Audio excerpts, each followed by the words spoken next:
Hello friends, welcome to my channel. আজকের এই ভিডিওতে আমরা 6টা খুবই পপুলার বই সম্পর্কে জানবো, যেগুলো আমাদের জীবনে অ্যাটলিস্ট একবার পড়া উচিত। এবার মনে প্রশ্ন হতে পারে যে এই যে 6টা বইয়ের সম্পর্কে জানবো, বা বাকি অন্য যে সমস্ত বইগুলো রয়েছে, সেলফ হেল্প বুকস হোক, ইংলিশ নভেল হোক, সেগুলো পড়ার কী প্রয়োজন আছে?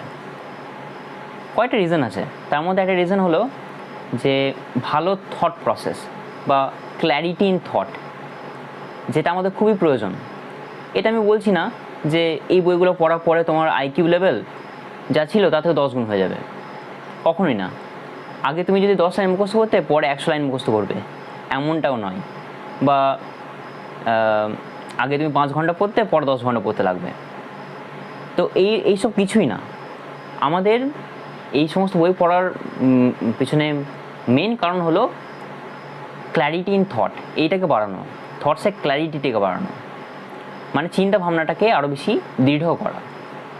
দ্বিতীয় রিজন হতে পারে যে ইংলিশ ল্যাঙ্গুয়েজের আমাদের যে দক্ষতা, সেটা আরও বাড়ানো।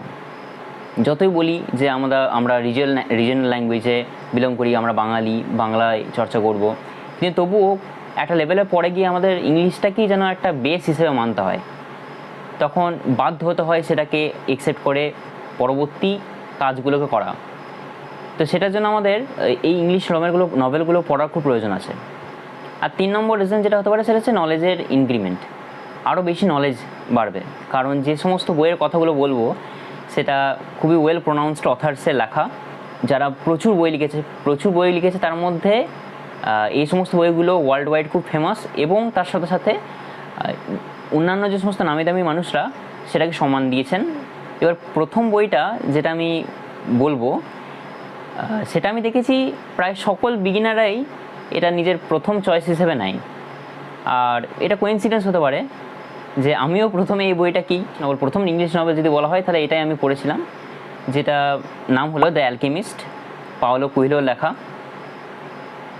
আমার মনে আছে যখন আমি ক্লাস 12-এ পড়ি, তখন PDF ফরম্যাটে বইটা পড়েছিলাম, এবং সত্যি অসাধারণ একটা বই। এটা একটা স্টোরির ওপর বেস করে, অ্যাডভেঞ্চারাস স্টোরি।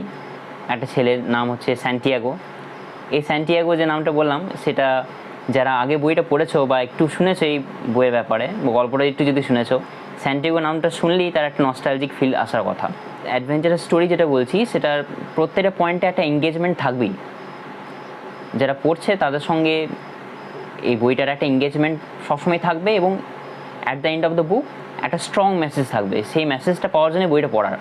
তাই এটা আমি বলবো না যে কী, সেটা তোমাদের সকলকে এনকারেজ করবো বইটা পড়ার জন্য। এবার যারা বিগিনার, যারা নতুন পড়তে শুরু করেছো এই সমস্ত বইগুলো, তাদের জন্য আমি বলবো যে সুধামূর্তি বইগুলো পড়তে। কারণ সুধামূর্তি লেখা বইগুলো খুবই সহজ সরল হয়, মানে বিশেষ করে এটা বাচ্চাদের পক্ষে খুবই ভালো আর কি। যারা বাচ্চারা যদি কোনো নভেল পড়ার ইচ্ছা থাকে, ক্লাস 7-8 থেকে শুরু করে হায়ার এজের যারা রয়েছে, তাদের পক্ষে সুধামূর্তি বইগুলো অ্যাট দ্য বিগিনিং খুবই সহজ সরল এবং সুবিধাজনক পড়া। তো আমার কাছে এই বইটা আছে, সুধামূর্তির নাম হচ্ছে 3000 স্টিচেস। এই বইটা সত্যি অসাধারণ, এবং এত সহজ ল্যাঙ্গুয়েজ, ইংলিশ ল্যাঙ্গুয়েজটা, আর এত সুন্দর এঙ্গেজমেন্ট রয়েছে বইটার সঙ্গে, যে পড়তে লাগলে মনে হবে যে শেষ করেই ছাড়বো, এরকম একটা টেন্ডেন্সি থাকবে। তো এটা আমি কিন্তু কিনিনি, এটা আমি যখন আমি আমার বিএসসিতে যখন ফার্স্ট হয়েছিলাম, তখন এটা আমি পেয়েছিলাম। তো এই বইটা আমি বলবো যে কেনার জন্য, বা অন্যান্য যে সমস্ত বইগুলো রয়েছে সুধামূর্তি, সেগুলো অনেক ভালো, তার মধ্যে চয়েস করে কেনা যেতে পারে। তো প্রথম বুকটা আমি যেটা রেকমেন্ড করেছিলাম, সেটা হচ্ছে দ্য অ্যালকেমিস্ট, পাওলো কুয়েলোর লেখা। আর বিগিনারদের জন্য বলেছিলাম যে সুধামূর্তি বইটা পড়তে। এবার ওইটা আমি দুটোকেই আমি একটা বিগিনারের দলে ফেলে দিচ্ছি। এবার সেকেন্ড যে বইটার কথা বলবো, সেটা হচ্ছে how to win friends and influence people, Dale কার্নেগির লেখা। অসাধারণ একটা বই। এই বইটা বেসিক্যালি তোমার কনভারসেশন স্কিলগুলোকে আরও বেশি ডেভেলপ করবে। কখন কার সঙ্গে কীভাবে কথা বলতে হবে, ঠিক আছে, পরিস্থিতি অনুযায়ী কথা বলা, কীভাবে আর্গুমেন্টকে অ্যাভয়েড করে চলতে হবে, কীভাবে বন্ধু বানাতে হয় আর কি, হাউ টু মেক ফ্রেন্ডস, বা কীভাবে একজন পিপল পার্সন হওয়া, মানে যখনই যাবে কারো কাছে, সে যেন তোমার দ্বারা অ্যাট্রাক্টেড হয়। তো এই সমস্ত কিছুই এই বইটাতে খুব ভালোভাবে পয়েন্ট ওয়াইজ করা আছে, চ্যাপ্টার ওয়াইজ করা আছে, ইন ডিটেল আলোচনা। তো এটার উপর আমি একটা বুক রিভিউ করেছি, যেটা আমি লিঙ্ক আমি ডিসক্রিপশন বক্সে দিয়ে দেবো, সেটা থেকে তোমরা চেক আউট করে নিতে পারো। 7টা পয়েন্ট আমরা ডিসকাস করেছিলাম ওই ভিডিওতে। এবার নেক্সট বই আমার খুব ফেভারিট, দ্য অ্যাটমিক হ্যাবিটস।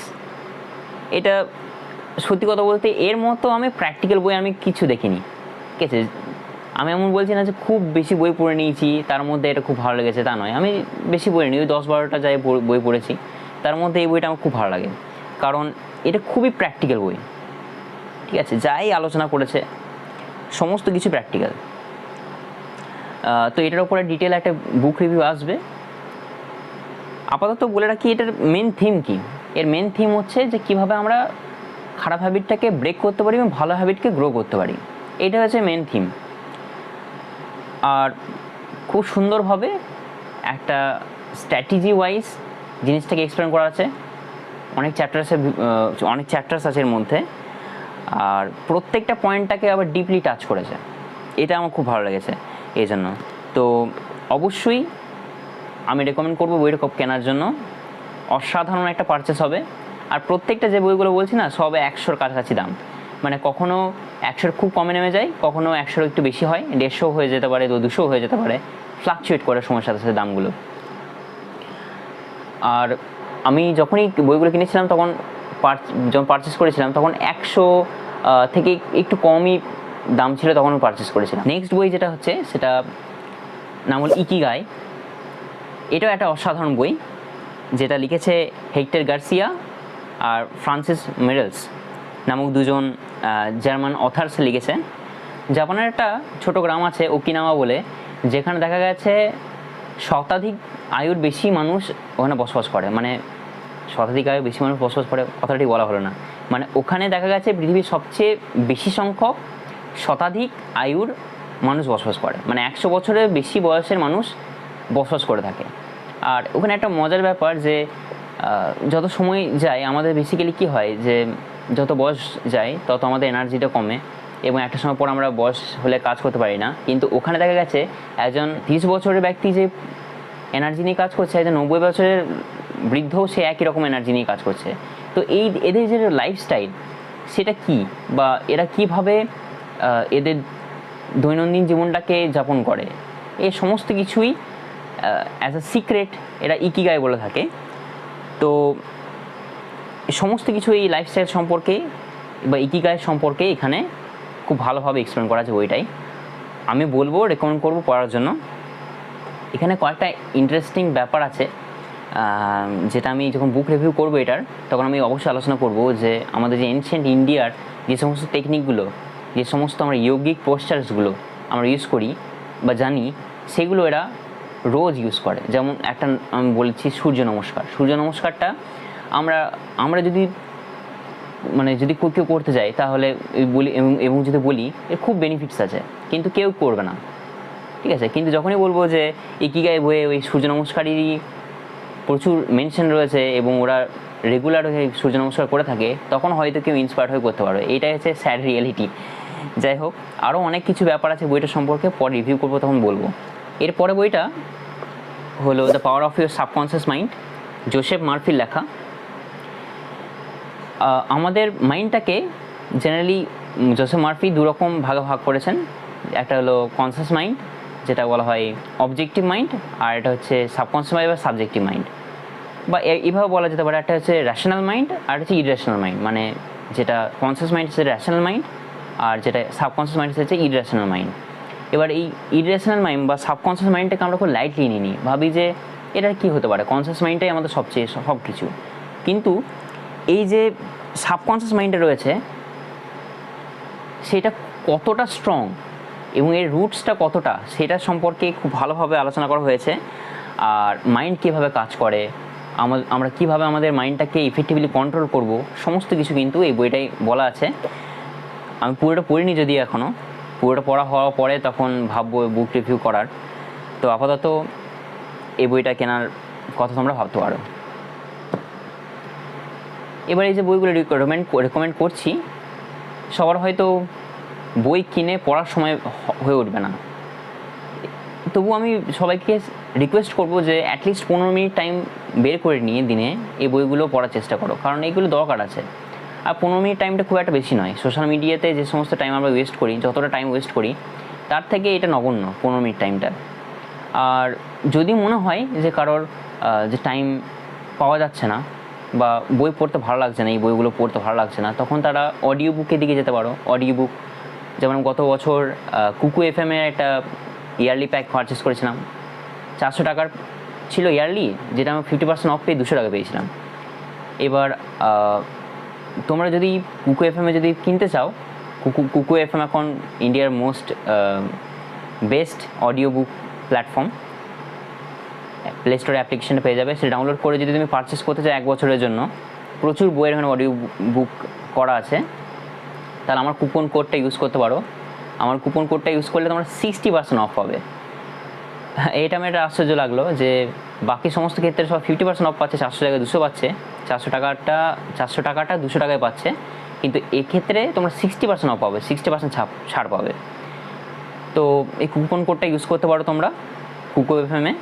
এবার চলে আসছে আমাদের লাস্ট বুকটার দিকে, যেটার নাম হলো থিঙ্ক অ্যান্ড গ্রো রিচ। আমি গ্যারেন্টি দিয়ে বলতে পারি যে এই বইটার নাম তোমরা বেশিরভাগ জনই শুনেছ। নেপোলিয়ন হিলের লেখা, একজন আমেরিকান অথার, খুবই পপুলার আমেরিকান অথার। এবার এখানে এত ভালোভাবে ফিলোসফিক্যাল ওয়েতে কতগুলো পয়েন্টগুলো ডিপলি টাচ করা হয়েছে, যেমন আমাদের মাইন্ড সম্পর্কে, আমাদের ফেথ সম্পর্কে, বা আরও অন্যান্য সমস্ত টপিকগুলো সম্পর্কে এত ডিপলি টাচ করা হয়েছে যেটা আমাদের জানা খুবই প্রয়োজন আছে। এই জন্য আমি বইটা রেকমেন্ড করছি। আবার এটাও আমি পুরোটা পড়িনি এখনও, এটা পড়তে হবে, কিন্তু সত্যি একটা অসাধারণ বই, এবং যতটাই পড়েছি ততটাই আমার খুব ভালো লেগেছে। তোমাদের আশা করি খুব ভালো লাগবে। তো এই ছিল আমাদের 6টা বইয়ের রিভিউ। আমি জানতে চাইবো তোমরা যখন বই কিনে পড়তে লাগবে তোমাদের কেমন লাগছে, তখন আমাদের অবশ্যই তখন কমেন্ট সেকশনে এসে কমেন্ট করে জানিও যে 6টা বইয়ের রিভিউ তোমাদের ভালো লেগেছে কিনা। বা তোমরা যদি আগে থেকেই কোনো একটা বই পড়ে থাকো অলরেডি, তাহলে আমাকে অবশ্যই কমেন্ট সেকশনে কমেন্ট করে জানাও যে কেমন লেগেছিলো বইটা তোমার, বা কী কী শিখেছো সেখান থেকে। তো আজকের মতো এতটাই, দেখা হচ্ছে আবার পরের কোনো একটা ভিডিওতে। টিল দেন পড়তে থাকো, শিখতে থাকো।